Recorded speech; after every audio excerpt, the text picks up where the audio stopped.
say you try, you experiment, Yeah. it doesn't work out.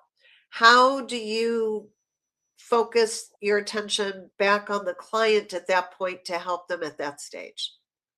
Well, I think the one really important aspect is if we can frame a conversation, kind of a assessment in terms of the situation, what happened, it always helps if you can extract and bring whatever data you have into the conversation.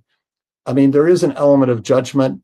There's an aspect of the subjective, but the more you can bring an objective element in, it kind of grounds people, right? And then we're not kind of swaying one way or the other or reacting too much in the moment based totally on just emotions, but we're trying to make it a fact-based assessment in terms of where and how we fell short.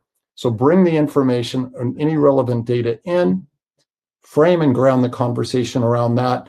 The second is make sure that you build in a strong bias to action and commitment. In other words, don't leave that assessment session in terms of breaking down what happened without getting a commitment to the implied actions going forward. So now you're actually moving ahead. You're not just kind of swimming and swirling and kind of lamenting. And I've been in some organizations where you can get kind of caught up in looking backward and just getting stuck with kind of the disillusionment and the disappointment of falling short. But if you have that momentum and a bias to action through assigned accountability, specific steps, actions, assign who owns that with timelines, now you've got momentum and you've got a plan to really apply that learning.